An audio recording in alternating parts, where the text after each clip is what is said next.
BJP के पास 4 मुद्दे।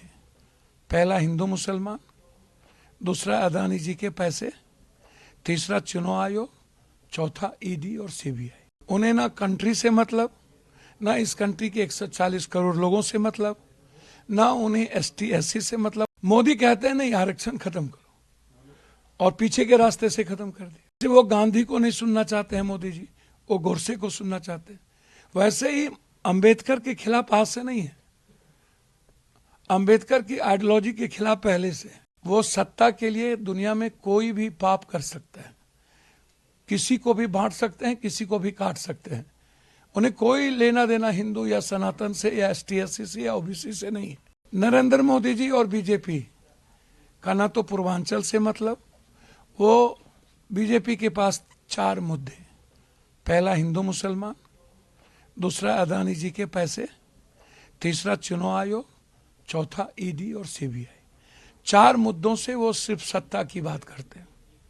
उन्हें ना कंट्री से मतलब, ना इस कंट्री के 140 करोड़ लोगों से मतलब, ना उन्हें एसटी एससी से मतलब। वो अंबेडकर जी के नामों को, संविधान को मिटाना नहीं चाहते, संविधान के नाम पर अंबेडकर के विचारों को खत्म करना चाहते।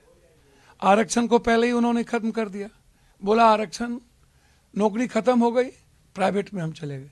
प्राइवेट में उन्होंने आरक्षण दिया नहीं, तो ईबीसी पर हमला, एसटी एससी पर हमला, ओबीसी पर हमला, 90% वर्गों पर हमला।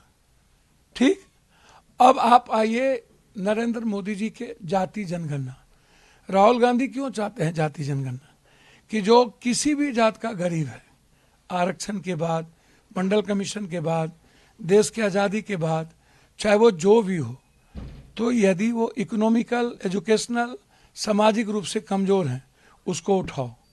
उसमें ओबीसी नहीं, उसमें ईबीसी नहीं, उसमें सभी जात के लोग। ऊंची जात के लिए उन्होंने 10% आरक्षण की बात की और उन्होंने दिया।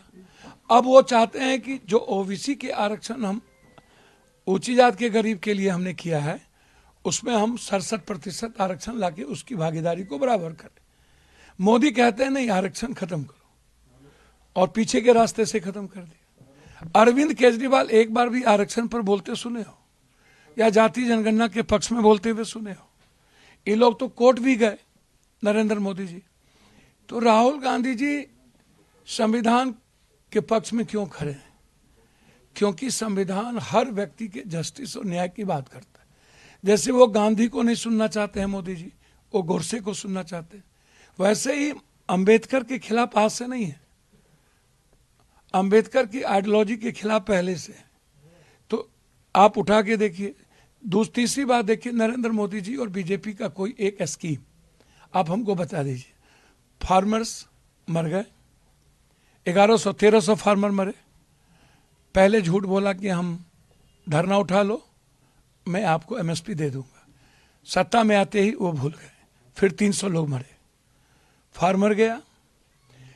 बीजेपी जिस स्टेट जाती है वहां नफरत पैदा करती है।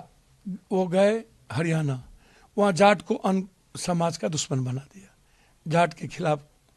वो गए राजस्थान, वहां गुज्जर को गाली दिया, अन्य जातियों को दुश्मन बना दिया।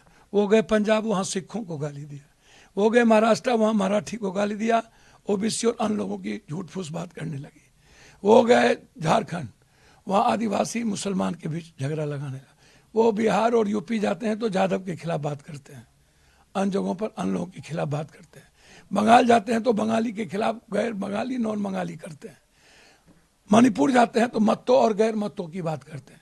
देखिए, वो मुसलमान के खिलाफ नहीं है, मुसलमान या हिंदू की बात नहीं है इसमें, आप इसको समझ लीजिए। वो सत्ता के लिए दुनिया में कोई भी पाप कर सकता है, किसी को भी बांट सकते हैं, किसी को भी काट सकते हैं। उन्हें कोई लेना देना हिंदू या सनातन से या एसटी एससी से या ओबीसी से नहीं है।